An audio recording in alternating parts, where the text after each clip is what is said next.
हाय दोस्तों, welcome to the video. और आज के वीडियो में हम पढ़ने वाले हैं अल्फाबेट टेस्ट का इंट्रोडक्शन एंड बेसिक्स। तो भाई आप लोग सोच रहे होंगे कि अल्फाबेट टेस्ट पढ़ाने की क्या जरूरत आ रही है, अल्फाबेट्स तो हमें पता ही है। लेकिन दोस्तों बहुत सिंपल सी चीज है कि जिस तरीके से छोटे बच्चे को स्कूल में स्टार्टिंग फेज में एबीसीडी सिखाई जाती है, उसी तरीके से मेंटल एबिलिटी या रीजनिंग पढ़ने के लिए चैप्टर बाय चैप्टर आपको अपनी नॉलेज इंक्रीज करना जरूरी है। इसीलिए आज का चैप्टर अल्फाबेट टेस्ट। तो फटाफट से चलते हैं लेक्चर की तरफ। क्या हालचाल। तो भाई आज के इस वीडियो के अंदर हम पढ़ने वाले हैं अल्फाबेट टेस्ट। अल्फाबेट टेस्ट के अंदर सबसे पहली और बेसिक चीज ये कि टोटल 26 अल्फाबेट्स हमारे पास होते हैं, जिनको अगर हम रिवर्स ऑर्डर में लिखते हैं तो वो कुछ इस तरीके से, यानी कि जेड से ए तक लिखे जाते हैं। अगर हम बात करें ओपोजिट अल्फाबेट्स की, तो ओपोजिट अल्फाबेट्स का कुछ एग्जांपल मैंने यहां आप लोगों के सामने लिखा हुआ, जहां पे लिखा है कि भाई ए का ऑपोजिट जेड होता है, बी का ऑपोजिट वाई होता है, सी का ऑपोजिट एक्स होता है। किस तरीके से है देख लेते हैं। अगर मैं एक अल्फाबेटिकल सीरीज को सीधा लिखता हूं, ठीक है, तो वो कुछ इस तरीके से चलती है और एम तक आकर के रुकती है। राइट, ये हुआ टोटल 13 अल्फाबेट्स का सीरीज। नीचे जो अल्फाबेटिकल सीरीज आपको दिख रही है वो है नेक्स्ट 13 अल्फाबेट्स, जो कि शुरू हो रही है यहां से। राइट गाइस, अब कैसे ये चीज शुरू होती है ये मैं बताता हूं। इसको हम हाफ में डिवाइड करते हैं, यानी कि डिवाइड बाय 2 करते हैं, और 13 अल्फाबेट्स के पेयर हमारे पास यहां पर बन करके आते हैं। उसी हिसाब से हम ये कहते हैं कि भाई एम का ऑपोजिट एन होगा या एन का ऑपोजिट एम होगा, और उसी हिसाब से हम ये कहते हैं कि भाई ए का ऑपोजिट जेड या जेड का ऑपोजिट ए हो सकता है। And this follows for all the other alphabets as well. ठीक है, वही चीज मैंने यहां आप लोगों के सामने लिख रखी थी कि भाई ए का ऑपोजिट जेड, बी का ऑपोजिट वाई, जेड का ऑपोजिट ए। कुछ बेसिक टर्म्स जो इस चैप्टर के अंदर जब भी आपसे क्वेश्चन पूछा जाएगा तो आपको देखने को मिल सकती हैं, वो है एग्जैक्ट लेफ्ट, यानी कि बी जो है सी के एग्जैक्ट लेफ्ट में है। एग्जैक्ट राइट, यानी कि सी जो है बी के एग्जैक्ट राइट साइड में है। योर लेफ्ट और योर राइट का मीनिंग है आपका लेफ्ट और आपका राइट। ठीक है जी, आगे बात करते हैं। तो अल्फाबेटिकल सीरीज जो है कुछ इस तरीके की हमें देखने को मिलती है, जहां पर हम ये कहते हैं कि टोटल 26 अल्फाबेट्स हमारे पास यहां होते हैं। ठीक है, नंबर्स के हिसाब से देखे जाए तो कुछ इस तरीके से 1 से लेकर के 26 तक नंबरिंग हम इन अल्फाबेट्स को देते हैं। अगर मैं आपसे बात करूं अल्फाबेटिकल ऑर्डर की या रैंक की, ठीक है जी, तो अल्फाबेटिकल ऑर्डर और रैंक की अगर मैं आप लोगों से बात करता हूं, तो रैंक जो है कुछ इस तरीके से यहां पर दी जाती है, जो कि है ए की रैंक है 1, बी की रैंक है 2, and further so on X Y Z की रैंक है 24, 25 एंड 26। ठीक है जी, आगे बढ़ते हैं और एक ट्रिक के बारे में बात करते हैं, जिसके थ्रू आप जो है अपने अल्फाबेट्स की सीरीज को या रैंक को याद कर सकते हैं। अगर आप 5 को ध्यान से देखोगे तो 5 के अंदर एग्जैक्टली स्पीकिंग आपको एक अल्फाबेट दिखता है, जो कि है ई। ठीक है जी, अगर आपको ई नजर आ रहा है तो आप यहां पर ई को देखते हैं और फिर आप ये कहते हैं कि इस 5 के अंदर ई है, इसका मतलब ई की पोजीशन 5th है। अगर आप 8 को EIGHT, ठीक है, अगर आप 8 को ढंग से देखते हैं तो आपको जो एग्जैक्ट अल्फाबेट नजर आता है वो है एच, और एच की पोजीशन आप 8 डिफाइन कर देते हैं। ठीक, उसी तरीके से आई की पोजीशन के लिए हम 9 अल्फाबेट के हिसाब से आई को उठाते हैं और कहते हैं कि भाई 9th पोजीशन जो है वो आई की है। जे की पोजीशन ऑब्वियसली 10 हो जाएगी, क्योंकि जे जो है आई के एग्जैक्ट राइट साइड में बैठा हुआ है। ठीक है जी, एग्जैक्ट राइट। उसी तरीके से आगे बढ़ते हुए 12 के लिए हम लेंगे एल। आर के लिए हम यहां पर 18 हिंदी में बोलते हैं। 18 के अंदर एक अल्फाबेट आता है आर, दैट मींस आर की पोजीशन है 18th। And then moving on 19th and 20th के लिए हम 20 यानी कि टी का इस्तेमाल करते हैं।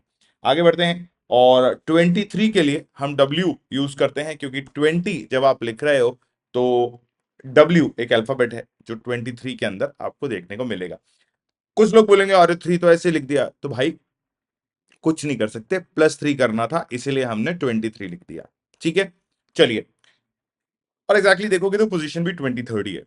ठीक, जेड की अगर मैं आप लोगों से बात करूं तो जेड का जो पोजीशन है वो आपका 26 है। ये आप लोगों को सबको याद रहेगा, है ना। दो बहुत इजी पोजीशंस हैं जो सबको याद रहती है, that is first position and 26 position. First या लास्ट की अगर मैं बात करूं तो सबको याद रहता है कि भाई क्लास में पहला कौन आया, क्लास में लास्ट कौन आया। तो ए और जेड ऐसे ही याद हो जाता है। आगे बढ़ते हैं, फिर बात करते हैं रिवर्स अल्फाबेटिकल ऑर्डर, जो कि आप लोगों के सामने यहां लिखा हुआ है। तो रिवर्स अल्फाबेटिकल ऑर्डर के अंदर कुछ माइनर चेंजेस आते हैं, यानी कि पूरी जो अल्फाबेटिकल सीरीज है एक तो वो उल्टी हो जाती है। तो जेड की पोजीशन की अगर मैं आप लोगों से बात करूं तो जेड की जो पोजीशन है वो एग्जैक्टली हो जाएगी 1। ए की पोजीशन जो एग्जैक्टली हो जाएगी 26। ये हुआ रिवर्सल, यानी कि इसको हम कहेंगे role reversal of alphabetical series. अब आप 5 को याद कीजिए कि मैंने आपको बताया था कि भाई 5 के अंदर ई आता है, तो ई जो है उसकी पोजीशन 5th हो जाएगी। उसी तरीके से रिवर्स अल्फाबेटिकल पोजीशन के अंदर 5 में वापस से एक और अल्फाबेट नजर आता है, वो है वी। ठीक है, अगर आप वी को देखोगे तो वी की पोजीशन जो है 5th है। ठीक है, और अगर इसकी एक्चुअल या ओरिजिनल पोजीशन के बारे में हम बात करेंगे तो वो आप लोगों को 22nd नजर आएगी। 22nd जो पोजीशन है वो एग्जैक्टली स्विच होकर के कहां आती है, यहां पर आती है दोस्तों। यहां पर देखिए, ये 22nd पोजीशन पे ई बैठा है और 5 जो वी है वो 5th पोजीशन पे बैठा है। उसी हिसाब से अगर आप रिवर्स या ओपोजिट अल्फाबेट की बात करोगे तो आप यहां अगर देखते हो तो आपको ये दोनों अल्फाबेट्स जो है सेम पोजीशन पे दिखेंगे। ठीक है, यानी कि एक दूसरे के ओपोजिट दिखेंगे। ठीक है जी। तो ई का ऑपोजिट वी, वी का ऑपोजिट ई। तो उस हिसाब से यहां पर जो है आपको सीरीज देखने को मिलती है और 5th पोजीशन जो है वो इंटरचेंज हो चुकी है। ठीक है जी। एक चीज जो है वो आप लोगों को ध्यान रखनी पड़ेगी कि जब भी हम बात करते हैं ओरिजिनल अल्फाबेटिकल सीरीज की, तो यहां हमें बहुत सिंपल सी एक चीज देखने को मिलती है, वो है एम की जो पोजीशन है वो 13 रहेगी यहां पर, है ना। एंड जब हम रिवर्स अल्फाबेटिकल ऑर्डर की बात करते हैं तो ये पोजीशन जो है एन को मिल जाती है। क्यों? अगेन बात वही आ जाती है कि ये जो है ओपोजिट अल्फाबेट्स हैं, तो इनकी पोजीशन इंटरचेंज डेफिनेटली हो जाएगी। ठीक है जी। आगे बढ़ते हैं एंड रिवर्स अल्फाबेटिकल सीरीज के बाद कुछ और टर्म्स देख लेते हैं जो आप लोगों को लेक्चर्स में या आप लोगों को क्वेश्चंस के अंदर देखने को मिलेंगी। ठीक है, इन द लेफ्ट साइड, यानी कि इन द लेफ्ट साइड अगर आपको कहीं किसी क्वेश्चन में देखने को मिलता है तो आप लोगों ने क्या समझना है, राइट से लेफ्ट मूव करना है। ठीक है, राइट से लेफ्ट साइड मूव करना है। इन दी राइट साइड देखने को मिलता है तो लेफ्ट से राइट साइड मूव करना है। टुवर्ड्स राइट अगर बोला गया है तो भी आपने लेफ्ट से राइट मूव करना है, यानी कि राइट की तरफ जाना है। टुवर्ड्स का मतलब होता है तरफ, टुवर्ड्स लेफ्ट साइड यानी कि राइट से लेफ्ट साइड जाना है। ठीक है, टुवर्ड्स राइट मतलब लेफ्ट से राइट जाना है, टुवर्ड्स लेफ्ट मतलब राइट से लेफ्ट जाना है। फ्रॉम, कहां से? राइट से लेफ्ट जाना है। कहां से?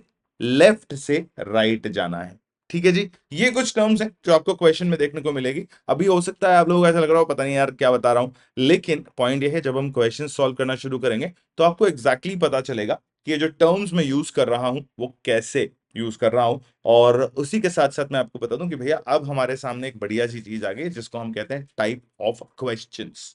ठीक है, टाइप ऑफ क्वेश्चंस के अंदर हम हर उस टाइप का क्वेश्चन या हर उस टाइप को डिस्कस करेंगे दोस्तों जो अल्फाबेट टेस्ट के अंदर क्वेश्चंस आ सकते हैं, या जिस टाइप के क्वेश्चंस आपको अल्फाबेट टेस्ट के अंदर देखने को मिल सकते हैं। सबसे पहला टाइप है डायरेक्शन एंड प्लेस, यानी कि in the respect to one letter the other letter is at the right और द लेफ्ट। भाई अगर मैं आपसे बोलूं कि ए बी सी लिखा हुआ है, इसको अपन बेटर एग्जांपल लेते हैं, ए बी सी लिखा हुआ है, तो अब बी के रिस्पेक्ट में लेफ्ट हैंड पर यानी कि लेफ्ट साइड पर ए अल्फाबेट है और बी के रिस्पेक्ट में राइट साइड पर सी अल्फाबेट है। Is it clear? ठीक है, आगे बढ़ते हैं, है ना। तो इसीलिए यहां पर क्या है, ये एक टाइप बनता है जो कि है डायरेक्शन एंड प्लेस, यानी कि कुछ क्वेश्चन ऐसा पूछा जाएगा जिसमें आपसे ये पूछा जाएगा कि भाई नीचे एक एग्जांपल भी हम लोगों ने ले रखा है जहां लिखा हुआ है कि यू के राइट साइड में सेकंड अल्फाबेट कौन सा है। ठीक है, उसी तरीके से यू के लेफ्ट साइड में सेकंड अल्फाबेट कौन सा है, वो यहां लिखा हुआ है। यू के राइट साइड में सेकंड अल्फाबेट कौन सा है, तो वो भी आपसे पूछा जा सकता है। ठीक है, मतलब किसी एक पर्टिकुलर अल्फाबेट के रेस्पेक्ट में दूसरे अल्फाबेट की डायरेक्शन या प्लेस आपसे पूछी जा सकती है। ठीक। सेकंड क्वेश्चन जो आपके सामने है या सेकंड टाइप जो आप लोगों के सामने है वो कुछ इस तरीके से होता है कि number of alphabets in the middle. ठीक है, यानी कि किसी एक अल्फाबेट के, सॉरी, किसी दो रेस्पेक्टिव अल्फाबेट्स के बीच में कितने अल्फाबेट्स आपको देखने को मिल रहे हैं, ये आपसे पूछा जा सकता है। ठीक है, तो मान लीजिए एक अल्फाबेट एक्स है, एक अल्फाबेट वाई है। ठीक है, rather than this let's go to the particular example only. आपसे ये पूछा जाए कि भाई ए बी सी डी लिखी हुई है, क्या लिखा हुआ है, A B C D E और एफ लिखा हुआ है। ठीक है, अब आपसे पूछा जाए कि भाई ए और एफ के बीच में कितने अल्फाबेट्स आपको देखने को मिल सकते हैं, तो आप नॉर्मली लिख देंगे कि भाई यहां पर 4 अल्फाबेट्स हमें देखने को मिल रहे हैं। ठीक है, 4 अल्फाबेट्स हमें यहां देखने को मिल रहे हैं। इस टाइप का इक्वेशन होता है। ठीक, ये हुए दो टाइप ऑफ क्वेश्चंस। तीसरे टाइप ऑफ क्वेश्चन की तरफ जब हम चलते हैं तो वो कहता है एग्जैक्ट मिडिल अल्फाबेट आपसे यहां पूछा जा सकता है। ठीक है, आपसे बोला गया कि भाई A B C D E और एफ यहां पर लिखा हुआ है, इनफैक्ट जी भी ले लीजिए। तो आपसे पूछा जाएगा कि इस पर्टिकुलर सीरीज में, इस पर्टिकुलर अल्फाबेटिकल सीरीज में मिडिल अल्फाबेट कौन सा है। एक काम करते हैं, हम इसको थोड़ा सा इधर लेते हैं, प्रोबेबली ये मेरे पीछे छुप गया है। ठीक है, आपसे पूछा जाएगा कि इस पर्टिकुलर अल्फाबेटिकल सीरीज के अंदर मिडिल अल्फाबेट कौन सा है, तो आप ये देखेंगे कि 3 अल्फाबेट इधर, 3 अल्फाबेट इधर, यानी कि D is your correct answer. ठीक है, बहुत सिंपल से क्वेश्चन हैं दोस्तों, लेकिन दिमाग लगाना पड़ेगा और दिमाग लगाने के साथ साथ टाइम भी बचाना पड़ेगा। तो वो जब क्वेश्चंस करेंगे तो टाइम किस तरीके से बचाना है वो मैं डेफिनेटली आपको बताऊंगा। ये छोटे छोटे क्वेश्चंस हैं जो आपको एग्जाम्पल के बतौर में समझा रहा हूं। फोर्थ टाइप ऑफ क्वेश्चन जो आपको देखने को मिलता है वो है अल्फाबेट पेयर। ठीक है, अल्फाबेट पेयर एक ऐसे टाइप का क्वेश्चन है जहां पर if in a word there is a gap between two letters is the same as that of the alphabetical series, it is called as alphabet pair। नहीं समझ में आया ना, मुझे पता था। चलिए, एक अल्फाबेट यहां पर आपके सामने लिखा हुआ है which is said to be as present. ठीक है, अब ये प्रेजेंट जो अल्फाबेट है ना दोस्तों, इसको जरा ध्यान से देखिए, क्या ये अल्फाबेटिकल ऑर्डर में ये वर्ड बना हुआ है ना। अगर आप देखते हो तो आपको ऐसा लगेगा यार आर एस टी तो होता है, but P Q are S T होता है ना। तो कैसे कैलकुलेट करेंगे, क्या करेंगे, तो यहां ध्यान से देखिए। आप क्या करेंगे, सबसे पहले चलेंगे इस डायरेक्शन में, फिर चलेंगे आप उल्टे डायरेक्शन में। क्या करना है, इस डायरेक्शन और इस डायरेक्शन में हमें चलना है। कैसे चलना है यहां देख लेते हैं। पी क्यू आर एस, समझ में आया, समझ में आया। इन दोनों की पोजीशन मत देखिएगा, पी क्यू आर एस, यहां पर मैंने एक पेयर बना दिया है। ठीक है, ये पेयर मैंने क्यों बनाया है, क्योंकि जब मैं अल्फाबेटिकल सीरीज देखता हूं जो कि ओरिजिनल अल्फाबेटिकल सीरीज है, तो मेरे पास दिखता है पी क्यू आर और एस। अगर मैं आपसे कहूं इस ओरिजिनल अल्फाबेटिकल सीरीज के अंदर जितना गैप पी और एस के बीच में है, उतना ही गैप इस वर्ड के टाइम पर या इस वर्ड में मुझे पी और एस के बीच में दिख रहा है, यानी कि 2 अल्फाबेट्स का गैप मुझे यहां दिख रहा है। ठीक है, अब समझ में आया एग्जैक्टली क्या करना है। उसी तरीके से जब मैं आगे बढ़ता हूं, R S T U V, नहीं दिखा, मुझे कोई गैप नहीं दिखा। ठीक है, अब आगे और बढ़ेंगे, E F G H I, कोई गैप नहीं दिखा। ठीक है, लेकिन अभी मैंने आपको क्या बोला था, पहले आपको ऐसे चलना है फिर आपको ऐसे चलना है। तो अब चलते हैं हम पीछे की तरफ, यानी कि N O P Q R, यहां पे फिर मैंने एक पेयर बनाया हुआ है दोस्तों। ठीक है, एन और आर का पेयर। अब अगर मैं आपसे बोलूं कि ओरिजिनल अल्फाबेटिकल सीरीज लिख करके देखते हैं, तो हम लिखेंगे N O P Q R. ठीक है, इन दोनों अल्फाबेट्स के बीच में ओरिजिनल अल्फाबेटिकल सीरीज के अंदर 3 अल्फाबेट का गैप है, यानी कि इन दोनों के बीच में 3 अल्फाबेट आते हैं। और जब हम यहां से रिवर्स चल रहे हैं तो एग्जैक्टली एन और आर के बीच में भी मुझे 3 अल्फाबेट नजर आ रहे हैं, विच क्लियरली सिग्निफाइज कि मेरे 2 पेयर यहां पर बन के बाहर आ गए हैं। ठीक है, this is what I call alphabet pair. यानी कि ओरिजिनल अल्फाबेटिकल सीरीज की कंपैरिजन में जो वर्ड आपको दिया गया है उसमें आपको हर अल्फाबेट के बीच का गैप कंपेयर करना है और ये बताना है कि कौन से 2 अल्फाबेट्स के बीच में या कौन से पेयर ऑफ अल्फाबेट्स के बीच में ओरिजिनल अल्फाबेटिकल सीरीज जितना ही गैप आपको नजर आ रहा है। अभी लास्ट लाइन से आपको और बेटर समझ आ गया होगा कि अल्फाबेट पेयर क्या होता है। आगे बढ़ते हैं दोस्तों। पांचवे टाइप की जो एप्लीकेशन है या प्रॉब्लम आपके सामने आ सकती है वो है formation of optional words from the given word.